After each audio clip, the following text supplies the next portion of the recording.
दो स्टॉक्स पे उनकी वो आपसे राय मांग रहे हैं। एक है SDBL सोम डिस्टिलरीज और दूसरा है श्रीराम प्रॉपर्टीज। दोनों पे टारगेट एंड स्टॉप लॉस बता दीजिए सर।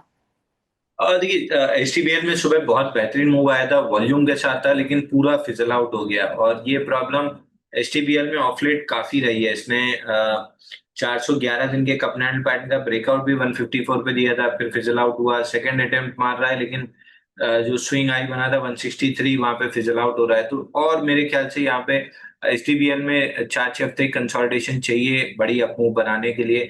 थोड़ा समय लगेगा, बट जब तक ये स्टॉक 150 के ऊपर होल्ड कर रहा है, एक बार के लिए लॉन्ग बने रह सकते हैं अगर आपके पास है तो। नहीं है तो अभी 2-3 हफ्ते की कंसोलिडेशन के बाद डिसाइसिव जब ब्रेकआउट ले तब बाई बनेगा। जिनके पास है 150 रुपए का स्टॉप लॉस, जिनके पास नहीं है 2-3 हफ्ते वेट कीजिए, उसके बाद देखते हैं। दूसरा श्रीराम प्रॉपर्टी हमारी एक्टिव वॉच लिस्ट में है, फ्लैगिश काइंड ऑफ एक्शन भी बना है। परसों इस सेशन में ब्रेकआउट था, कल फॉलो थ्रू मूव था, आज थोड़ा सा करेक्शन आ रहा है। नेक्स्ट लेग ऑफ रैली 104 रुपए के ऊपर बनेगी। जैसे ही 104 निकलेगा, 113, 119 ये दो टारगेट आते हुए दिखेंगे। इसमें हमारे क्लाइंट्स लॉन्ग हो सकते हैं, हमने बाई दिया हुआ है, तो 113, 119 हमको टारगेट दिख रहा है।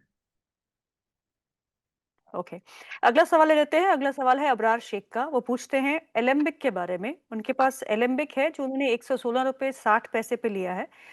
इसका टारगेट और स्टॉप लॉस क्या हो सकता है? एलेम्बिक में वॉल्यूम की थोड़ी सी कमी है, लेकिन जिस आपका पैटर्न बना हुआ है, एक प्रोबेबिलिटी है कि स्टॉक में 120 का ब्रेकआउट लेके करीब करीब वीकली पे जो मेजर रेजिस्टेंस जोन आती है वो 137 के करीब आती है, तो वहां तक जा सकता है। क्या मैं फ्रेश बाइंग करना चाहूंगा? 137 तक जाते हुए दिख रहा है, इसलिए मेरा जवाब ना होगा, क्योंकि बिल्कुल भी वॉल्यूम अच्छे नहीं है, ड्राइड अप वॉल्यूम्स है। या तो बड़े ओके, ब्रेकआउट 120 के ऊपर बड़े वॉल्यूम से ब्रेकआउट ले तो इंटरेस्ट आ सकता है, बट वो प्रीएम्प्ट करने का कोई मतलब नहीं है। अगर आएगा तो चार्ट पे दिख ही जाएगा, तो अभी मेरे लिए कंप्लीटली अवॉइड की लिस्ट में रहेगा। ओके। तृप्ता आलूवालिया जी का सवाल है। वो पूछ रही हैं आपसे टेस्टी बाइट्स के बारे में। Tasty bytes and Sami hotels पे आपका क्या व्यू है? देखिए, टेस्टी बाइट में बढ़िया एक फ्लैगिश काइंड ऑफ एक्शन बन रहा है। 11,000 पे एक रेजिस्टेंस है, 11,000 पे ब्रेकआउट है। 11,300 पे 50% रिट्रेसमेंट है पूरे फॉल का, जो 33 हफ्ते में 50% आई थी। तो 11,000, 11,300 इसके लिए एक रेजिस्टेंस जोन है। जिससे आपका चार्ट पैटर्न है, लग रहा है कि इसको निकालेगा, और अगर निकलता है तो फिर इस पे हाई ऑड्स जो टारगेट बनेगा वो वीकली स्विंग हाई का बनेगा 13,225 रुपए का। तो 13,225 आते हुए दिख रहा है, लेकिन उसके लिए 11,300 के ऊपर टिकना बहुत जरूरी है। सामी होटल्स में जो कप एंड ब्रेकआउट था, उसका पहला टारगेट ऑलमोस्ट डन है, 225, 226 का। यहां से अगर एक्सटेंशन मिलता है 237 तक का, तो बहुत बेहतरीन रहेगा। उम्मीद है कि मिलना चाहिए। 237 ऑल टाइम हाई है, वहां पे मेजर रेजिस्टेंस फेस करेगा। अगला सवाल जो है वो है मनीष शाह का। वो पूछ रहे हैं दो स्टॉक्स के बारे में। एक है मेट्रोपोलिस एंड इनवेंचर नॉलेज के बारे में। दोनों ही स्टॉक्स पे आपसे लॉन्ग टर्म व्यू मांग रहे हैं। इन वेंचर नॉलेज आईकेएस। देखिए, आईकेएस में फाइनली 1763 का ब्रेकआउट आ रहा है। वॉल्यूम नहीं है आज। इतने बड़े ब्रेकआउट पे वॉल्यूम होना चाहिए कम से कम 400-500%। फिलहाल है 187% वॉल्यूम राइज, थोड़ा सा कम है। पहला टारगेट 1929 का रहेगा, अगर उसके ऊपर टिका तो फिर ये स्टॉक अपना ऑल टाइम हाई जो कि 2189 है, उसको आराम से टेस्ट कर लेगा। दूसरा, मेट्रोपोलिस में मेरे को बहुत अच्छी बाइंग नहीं दिख रही है। 50% रिट्रेसमेंट 1812 पे है, रेजिस्टेंस जोन 1780 के आसपास है। कहीं भी 1820 के ऊपर निकलता है तो एक बार के लिए बाइंग कर सकते हैं 2000 तक के लिए। बाकी स्टॉक बहुत अच्छा नहीं लग रहा है। ओके, अगला सवाल ले लेते हैं। अगला सवाल मिस्टर शाह का है। वो इकरा के बारे में पूछ रहे हैं। Target for ICRA all time high है। इसमें क्या करना चाहिए? और एक और स्टॉक के बारे में जो पूछ रहे हैं वो है शिवा सीमेंट। दोनों ही स्टॉक्स पे आपकी राय, इकरा एंड शिवा सीमेंट। आज रेटिंग एजेंसीज के स्टॉक्स में तेजी देखने को मिल रही है। क्रिसिल में भी आज एक हरा निशान देखने को मिल रहा है।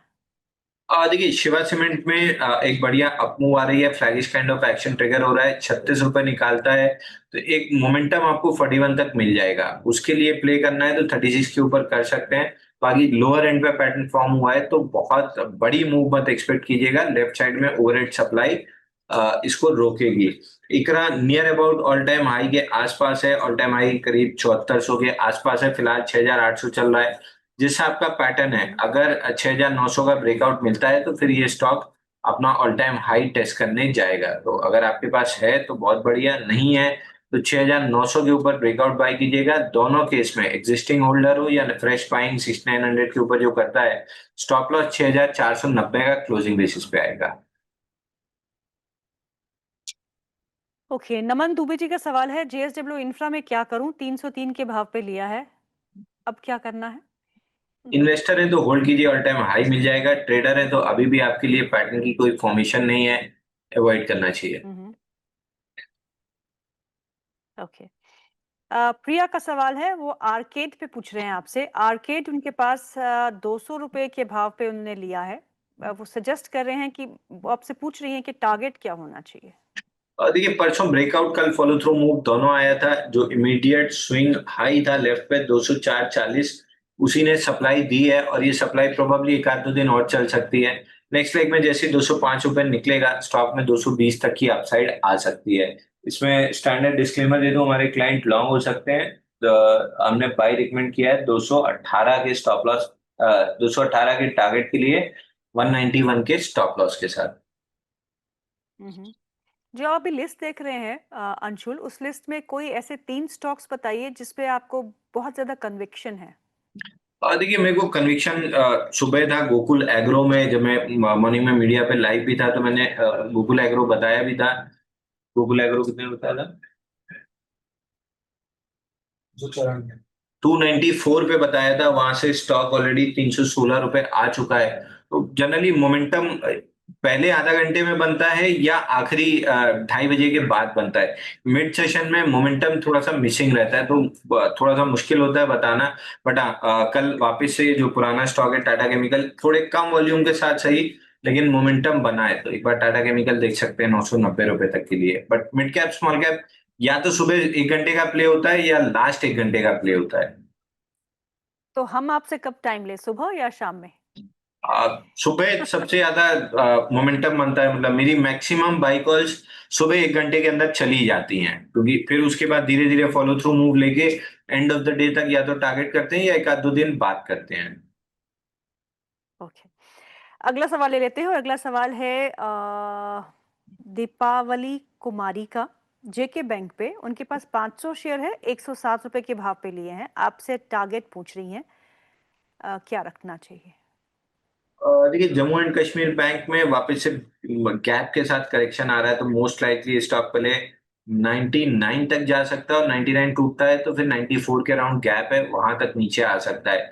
जो प्राइमरी अप मूव हम एक्सपेक्ट कर रहे थे 115 रुपए, 115 से 116 की जोन में, ऑलमोस्ट वहां तक पहुंच गया था, 113.40 का हाई बन गया है, तो अभी फिलहाल करेक्टिव ट्रेंड में हाई लाइकली है कि 94 रुपीज तक आ सकता है। हम्म। मिस्टर चौहान का सवाल है, वो आपसे पूछ रहे हैं पराग मिल्क के बारे में। पराग मिल्क उनने 216 के भाव पे लिया है। वो पूछ रहे हैं आपसे, मैं होल्ड करके रखूं या फिर एग्जिट ले लूं? PARAGMIL। पराग मिल्क में इसमें हमने बाई कॉल दिया था 213 रुपए में। ऑलमोस्ट टारगेट्स हमारे ओके। कंप्लीट हैं यहाँ पे। हम अपने क्लाइंट्स को प्रॉफिट बुकिंग सजेस्ट कर रहे हैं, तो अगर हम्म। मतलब कुछ क्लाइंट्स इसमें लॉन्ग हो सकते हैं, बट अभी भी आज की जो प्रॉफिट बुकिंग है बहुत हल्के वॉल्यूम पे है। इवेंचुअली 2 4 दिन कैचअप करके 236 रुपए 70 पैसे तक ये काउंटर जा सकता है, और 236.70 निकला तो 249.40 तक का टारगेट है। तो हमारी एक्टिव वॉच लिस्ट में दोबारा जब साइड कंसोलिडेशन बनेगा तो हम दोबारा इस पे बाई देंगे। 123 दिन के कपनाइल पैटर्न का ब्रेकआउट है। ओके, 216 पे उनकी खरीद है, वो बने रहे ना फिर? एकदम बने रहना चाहिए। फिलहाल के लिए अगर ऊपरी स्तर पे नहीं प्रॉफिट बुक किया है तो बने रहिए। 236 और 249 दो टारगेट मिल जाएंगे। जी। सौरभ जायसवाल हमें लिखते हैं दुबई से। उनको 2 स्टॉक्स के बारे में आपसे पूछना है। एक जीपीपीएल 400 शेयर है जो 160 के भाव पे लिए है। दूसरा हिंदुस्तान शुगर 2000 शेयर है जो 25 रुपए 10 पैसे के भाव पे लिए हैं। दोनों ही स्टॉक्स पे क्या करना चाहिए? Bajaj Hindustan sugar, I guess आप बजाज इनकी बात कर रहे नहीं, हैं। हाँ maybe, yes, Hindustan sugar उन्होंने लिखा है, वो बजाज हिंदुस्तान शुगर ही होगा। देखिए बजाज हिंदुस्तान जब तक बजाज हिंद 23.65 के ऊपर क्लोजिंग बेसिस पे सस्टेन कर रहा है, एक बार के लिए 31.48 तक जा सकता है। बट ये स्मॉल कैप शुगर स्टॉक्स में ट्रैक्शन पिछले 3 दिन में खराब हुआ है। इकलौता बलरामपुर चीनी जिसपे हाई कन्विक्शन था हमको, वो भी मतलब 19-20 चल रहा है, बट एटलीस्ट अपना स्ट्रक्चर होल्ड कर रहा है। तो अगर रहना है तो बलरामपुर चीनी ज्यादा बेटर ऑप्शन है, शुगर प्ले करना है तो। फिर भी जब तक लेवल होल्ड है बजाज इनमें, अपसाइड टारगेट्स मिल सकते हैं। जीपीपीएल में एक फ्लैगिश काइंड ऑफ एक्शन बन रहा है। 170 का मेजर रेजिस्टेंस है, यहाँ तक चला जाएगा, इसके ऊपर निकलता है तो फिर 184 तक के टारगेट आपको मिल सकते हैं। बहुत लोअर एंड पे पैटर्न फॉर्म हुआ है, तो क्वालिटी ऑफ पैटर्न बहुत अच्छी नहीं है। ओके, प्रशांत मौलिक का सवाल है, वो पूछ रहे हैं जेएसडब्ल्यू इंफ्रा पे हम बता चुके हैं, प्लीज इस शो की रिकॉर्डिंग देखिएगा, आपको मालूम चल जाएगा। लॉन्ग टर्म के लिए बाय अभी भी है जेएसडब्ल्यू इंफ्रा। और दीपक फर्टिलाइजर पे पूछ रहे हैं आपसे, दीपक फर्टिलाइजर के क्या टारगेट्स हो सकते हैं और क्या स्टॉप लॉस? और देखिए दीपक फर्टिलाइजर में 118 दिन का कपनेंटल पैटर्न ब्रेकआउट है 1456 पे। इसका टारगेट करीब करीब 1600 और 1750 का आता है।